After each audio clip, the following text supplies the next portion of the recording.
So picture this, it's the 1990s. Cars have pop-up headlights, Kurt Cobain is still alive, and for the last decade and a half, both American news media and Hollywood have been bombarding the American public with images of airline hijackings, both in the US and all over the world.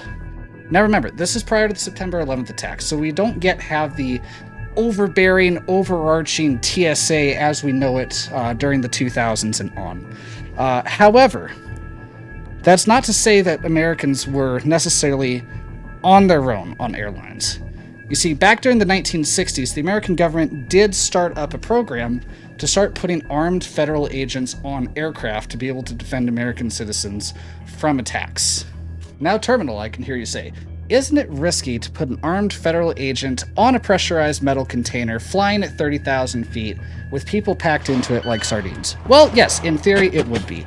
That's why in 1992 you see the federal air marshals revamping their training protocols, establishing the tactical pistol course, and trying to become not just the best shooters in the federal government, but some of the best shooters in the world. There are some sources that I've seen that are claiming that at the time, the federal air marshals were in the top 1% of shooters worldwide. Now the question is, how do they even begin to screen for people that are qualified as candidates so that they can turn them into these incredibly fast and incredibly tight shooters? Remember, we're talking about taking a shot at a potential hostile target inside of an airplane, where if you have a missed shot, that could potentially compromise the structure of the plane, or more likely, hit an innocent bystander who their only crime was just being in the wrong place at the wrong time. Now, one of the ways that they screened for qualified candidates to A, put on an airplane in the first place, and B, keep on an airplane, was through the development of something called the Air Marshal Qualification. This is going to be the old one that was developed in 1992 for anybody that wants to look this up. And I gotta say, the more I dug into this, and when I actually got to go out and practice this, I like this test more and more. Because it's really simple. You don't have to do any crazy maneuvers. We're not testing athleticism. We're not testing your ability to slap on 30 pounds of bullshit and go run through a tactical game style competition. What we're doing is we're testing your ability to A, produce a firearm quickly, and B, deliver shots accurately. Because that's really all that we care about in this context. So they established a drill that has strict accuracy requirements and strict time requirements. And it's simple. If you don't qualify, you don't fly. So to test this out, I decided to take a shot at this myself. Set up at my local range, decided to go with what I've been carrying for the last 6 months, which is just going to be our 2011. This is a lot nicer than anything the air marshals would have had access to in the 1990s, so I already know that there's going to be complaints about this. I'm not running a 357 SIG. I'm not going to go out and buy a P229. If you have a problem with it, oh well. Remember, it's the shooter, not the gun, especially at 7 yards.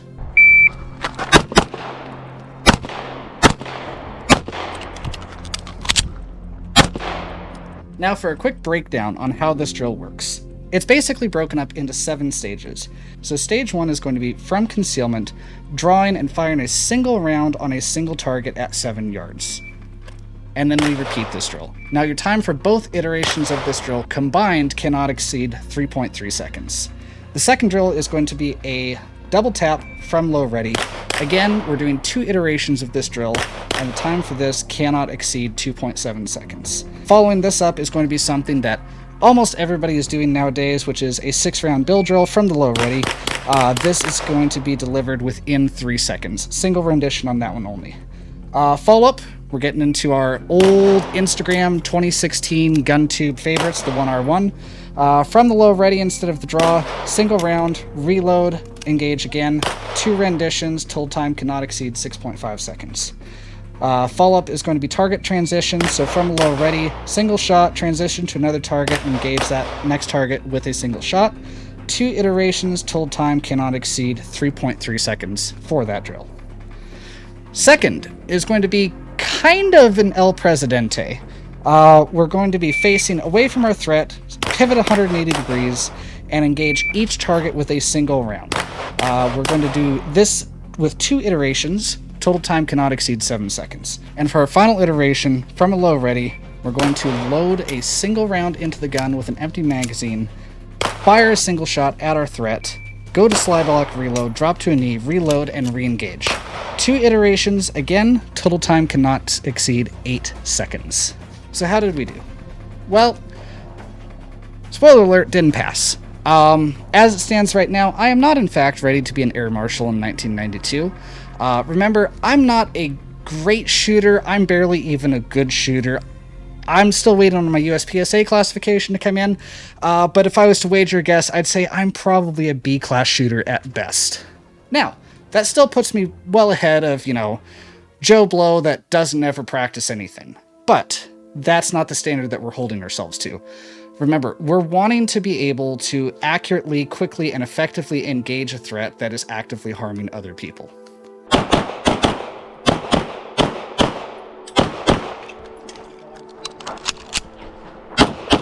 Now that being said, still not bad. Again, all of these are from 7 yards. None of these are particularly impressive when we look at them. So, not particularly impressive as far as group sizes goes, but you know what? All of those are fight-winning shots. Now, once again, I can already hear the comment section going off on this one. I'm not using the target that they used in the 1990s, so therefore this test is invalid. Well, you're right. The thing is I looked into it for this, and the smallest quantity of targets that I found was 50, and really, I'm not going to pay a whole bunch of money for targets that I'm only going to shoot once and I'm never going to use any other time. Plus, they're paper targets, so they're not really reusable the same way that cardboard targets are.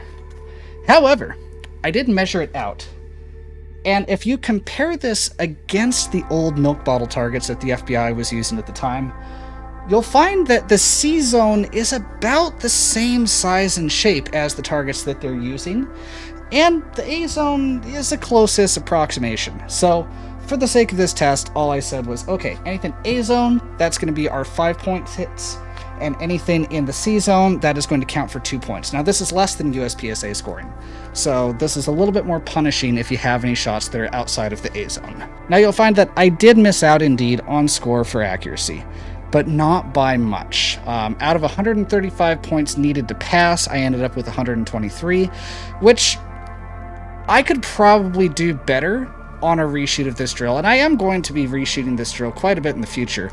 I like this because this is a very exacting drill. It's low round count, and it requires you to really be on top of your game. Also, you want to be doing this drill cold. You don't want to go out and warm up with a whole bunch of shots and then do it, because then it's really invalid, because we want to test your ability to perform on demand without any warm-up, without any practice. Ideally, you shouldn't even dry fire before setting this drill up. Now, the good news, my draw times are there. My accuracy is almost there. The thing that killed me with this drill was my reload speed, which, admittedly, I do not practice reloading from concealment enough. Now, I am also, again, carrying a gun with a 20-round magazine capacity, plus 1 in the pipe. So, if, God forbid, I am having to reload, hopefully I've suppressed the target enough that I've got a little bit of time, but again, we're making excuses, and that's not what we're here to do. Again, we want to be excellent in what it is that we're doing. So that's my homework. Not just practice reloads, but practice reloads from concealment, because that's going to be where reloading pistols are really going to matter the most. And the cool thing is, if I did just those 2 things, I'm actually basically there. So I just need to tighten up my group sizes a little bit, practice reloads from concealment, and in theory, I could pass this Qual.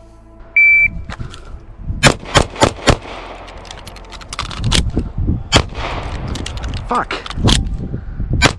Now, the other thing about this, and this is something that I was actually kind of thinking about as I was doing this drill, is, again, this is a fantastic drill, especially for 1992. There's a lot of stuff that they did right with this.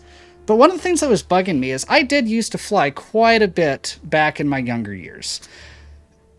And whenever I was on a plane, like, when I think back on it, I never really saw full torso silhouettes of anybody that I saw on a plane.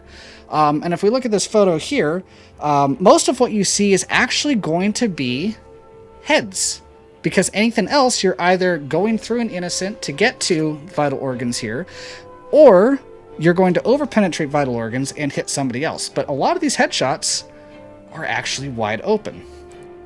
So I decided to make a modification to this drill.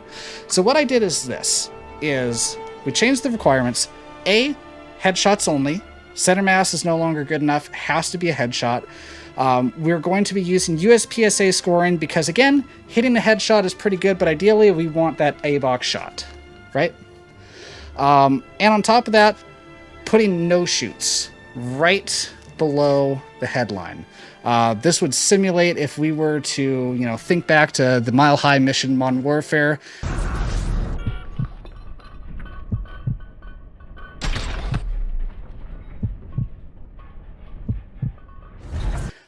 You've got some terrorist that's popping his head up above the seats. Everybody else is hunkering down. If you throw a shot low, you're going to be hitting somebody who didn't deserve to get shot in the face. So we are going to be targeting that headshot, and there's a steep penalty for hitting any innocents. If you hit a no-shoot, you fail. Automatic fail. Now, we are increasing the difficulty, which means that I did feel that it was going to be fair to make a slight modification to time.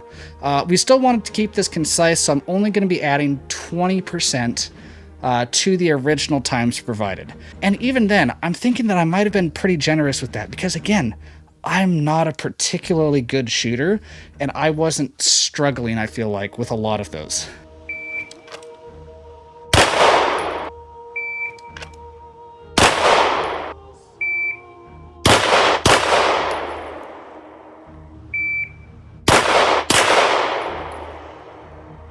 And I did find myself doing actually better on this modification, where I'm only allowed to engage the headshots, than I did with my original attempt.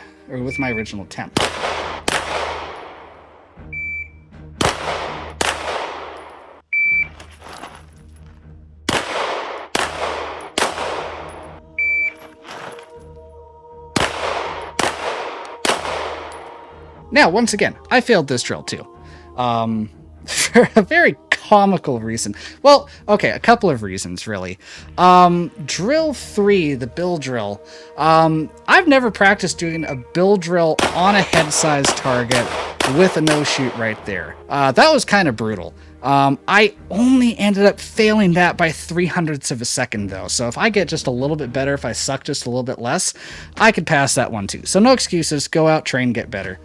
The other one was drill 4.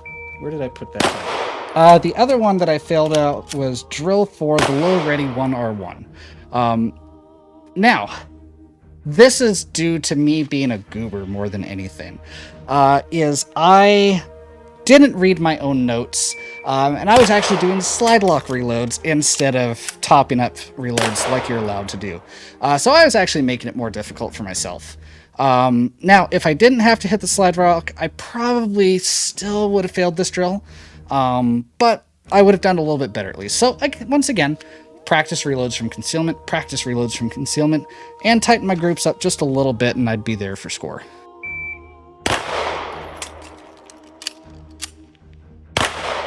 And I mean, if we look at the hits on these, all of these are fight-ending shots. And I did pretty well with the accuracy standard on this one as well. Except for where I hard failed the drill. And this was so stupid. Because I know exactly what I did when I did it.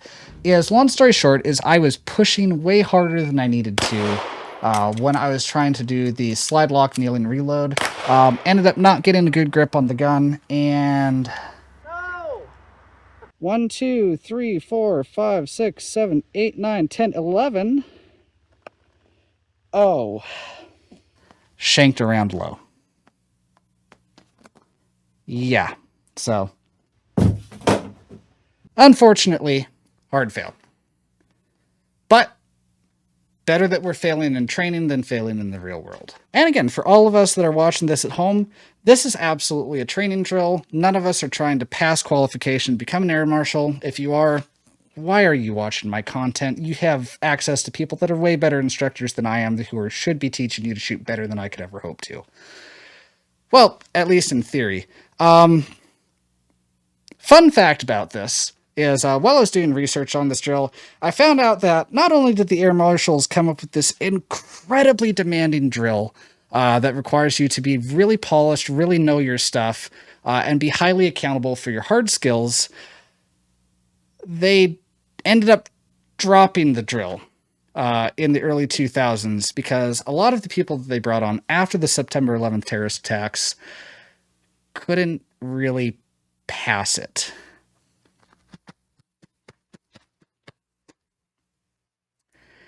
Don't know how I feel about that, but I mean, hey, hopefully whoever's teaching them is still doing a good job and they're still highly accountable for their shots.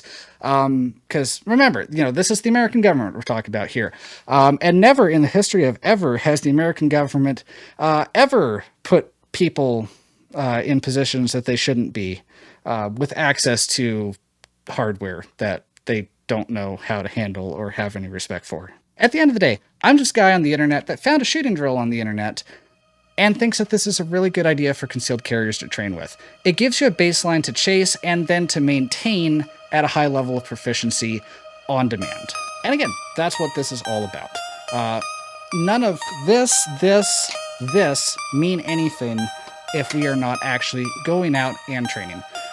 So get out there, touch some grass, shoot some brass, do something to better yourself, and I will see you all in the next one.